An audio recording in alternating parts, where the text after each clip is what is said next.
Today we are going to talk about Describe Image, which is the third item on speaking and writing section of PTE Academic.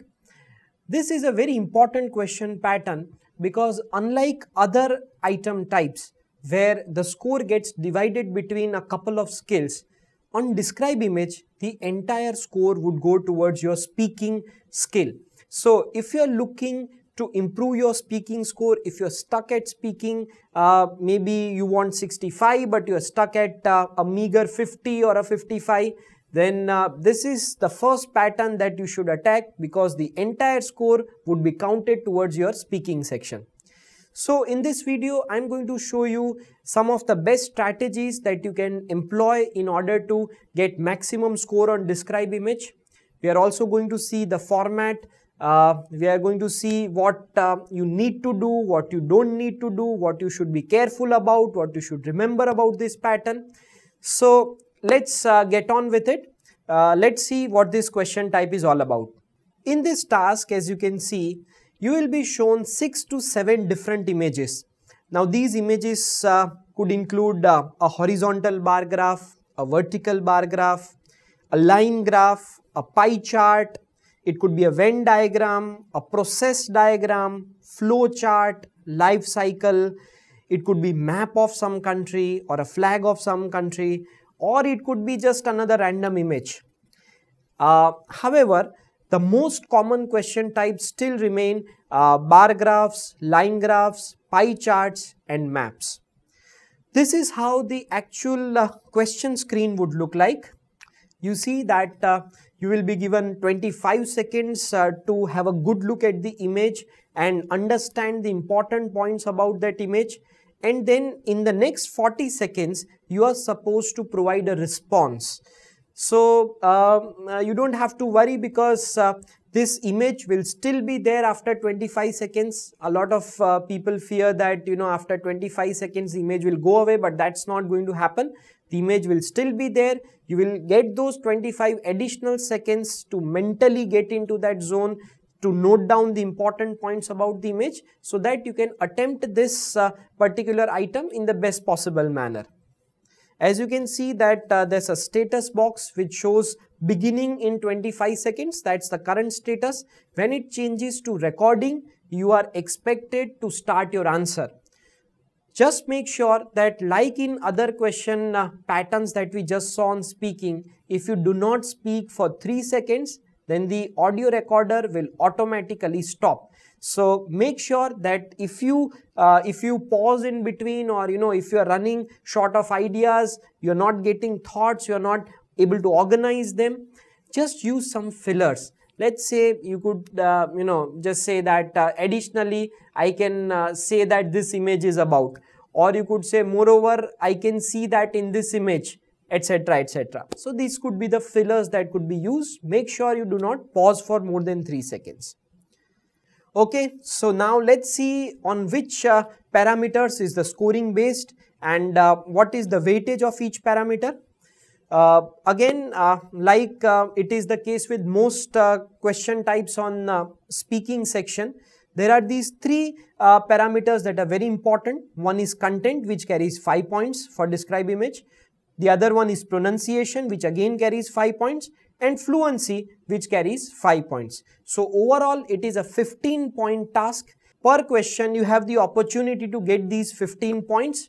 Of course these 15 points are a part of the raw score, which is then scaled by PT later on. But yes, what it suggests is that it has a big weightage when it comes to speaking. So you may have to attempt 6 to 7 of these tasks. Now let's see how the time allocation is based. Okay, so without wasting much time, let us discuss about the strategies that one should employ in order to maximize their score on Describe Image. The most organic strategy that one should follow, and people who are good with English should go ahead with this strategy. The strategy is that when you see the image, just note down the important points about that image. Let's say if it's a bar graph, you can note down, which is the minimum value, which is the maximum value. You can see what trend it is following, what is mentioned on the horizontal axis, what is mentioned on the vertical axis. So you could note down all these kinds of information, you could assimilate them, and you could talk one by one. So that is one strategy. But let's say you are not really good with English and you are appearing for PTE in a very short span of time, you are not having enough time to prepare. What can be done then? The strategy is simple. There are structures that we provide our students. Let's say if it is about a column chart, or let's say it's about a vertical bar graph, then there's a set structure that a student can prepare. For example, the structure may go in this manner that the given blank where the student will have to fill in whether it's a horizontal bar graph or a vertical bar graph. So the given vertical bar graph talks about. So after about, the student just needs to check the title on the graph and try to paraphrase that title in his or her own words. So let's say in the image that you can see, this is how we can use the structure, that this bar graph, this vertical bar graph provides information about the money that consumers spend on transportation. The horizontal axis represents, now this is a part of the structure, the horizontal axis represents, because in a bar graph you'll always have horizontal and vertical axis. So the horizontal axis represents blank. Here it is household income and speak the unit in $1,000. Whereas the vertical axis represents the actual money that is spent on transportation, again in $1,000.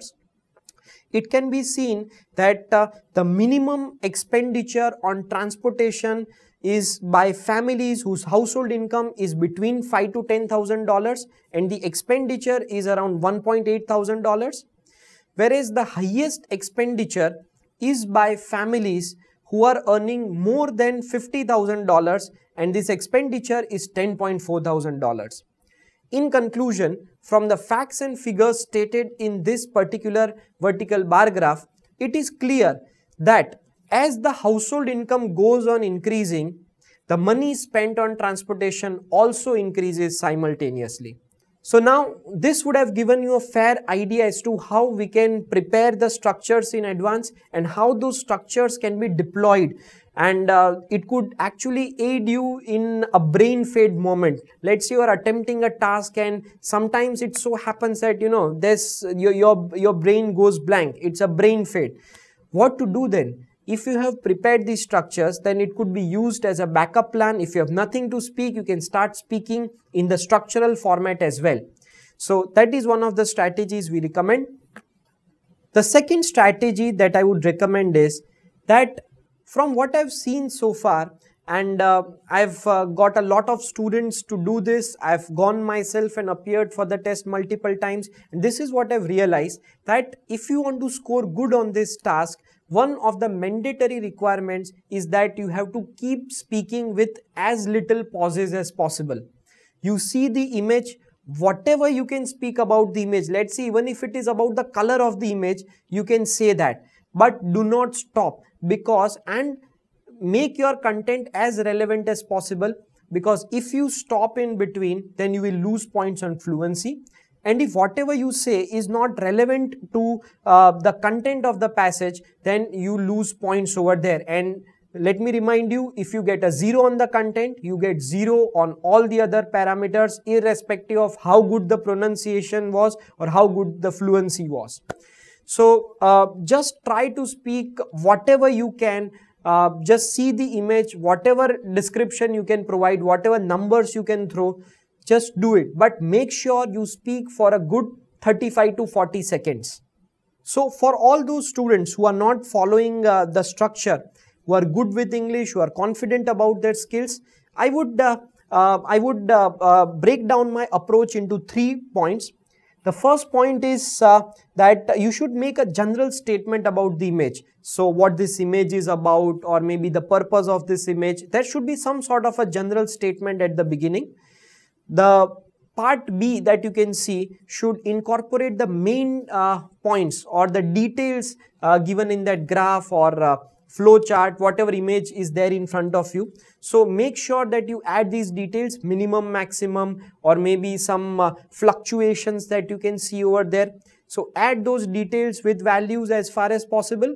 And the third part, point C, that you have to keep in mind is draw an inference or draw a conclusion. Because if you are not drawing a conclusion or an inference, then you may lose points on content. You have to talk about the overall trend. Like in the example that we just solved, you saw that there was a clear-cut trend that with the increase in household income, the money spent on transportation was also increasing. I am supposed to note that trend and I am supposed to incorporate that in my speech while I am attempting describe image task. So these 3 points are important for all those people who do not want to follow the structure, who are confident about their skills. So you can refer to these 3 points. Okay, so friends, let us practice a couple of images to give you a better picture, give you even a clearer idea as to how one should attempt these tasks. The first image is in front of you. I hope you've made note of all the strategies we have discussed. Try to follow those strategies. The timers are given over here. Take your time, but do not forget to record what you speak, because later on you will need that recording to compare with the ideal response that we are providing over here. So go ahead, attempt the first task.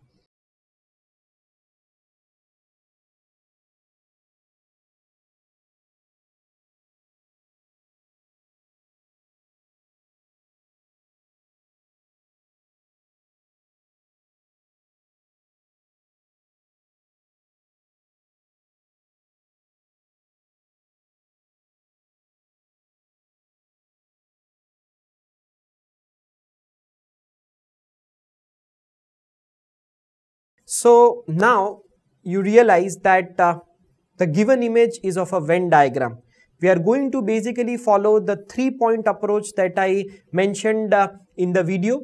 The first one was, the first point that you need to address is a general statement about this image. The second one is that you have to incorporate some details about the image, and the third point is concluding or maybe drawing an inference over there. So let's try and follow that approach over here. The given Venn diagram provides information about a survey which was conducted across 100 respondents regarding their preference of the mode of transportation. It can be seen that 60 respondents said that they traveled by train, 30 respondents said that they travel by car, whereas 10 respondents said that they travel both by train and by car. In conclusion, it can be said that train seems to be the preferred mode of transportation and it is preferred by 60 people, whereas the least preferred mode of transportation is the joint one, where the respondents are taking both the train and the car. Okay, so you would have seen that I tried to naturally attempt this task, and I basically covered all the 3 points. I started by saying that this is a Venn diagram. I identified this image. I talked about what this image could be. Now this image is a little bit tricky because it does not tell you anything about a survey. It is something that I added because of the use of the word respondents over here. So when do somebody respond? They respond to a survey. So sometimes it is alright to be a little bit innovative. It is alright to add a few things to add more context to the image, because sometimes you might encounter these images where they do not give you any description of what this image is all about. So you have to draw inferences on your own. The second part that I did was including details. So whatever numbers, whatever estimates that are there, one should try and include that in the second part. And the third one is about drawing inferences. So I drew an inference over here that the majority people prefer traveling by train, and there was a minority segment of respondents who said that they preferred both the modes of transportation. Let us try and attempt another question to deepen our understanding of the strategies that one can use for describe image. Here is the second task in front of you. Take your time, respond to it, record it, and then compare it with the model response.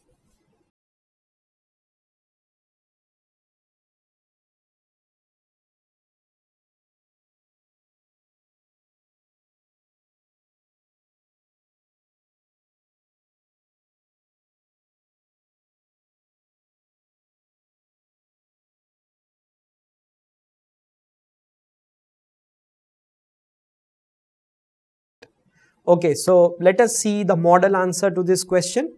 The given line graph provides information about the number of cases of X disease in some land between the years 1983 and 1992. The horizontal axis represents the years, whereas the vertical axis represents the number of cases registered.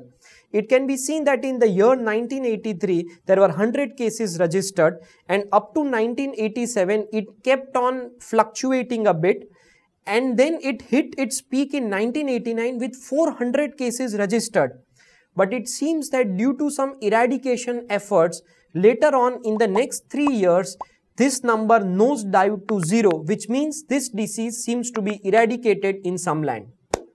So friends, it's time to call it a day. I hope you have enjoyed this lecture.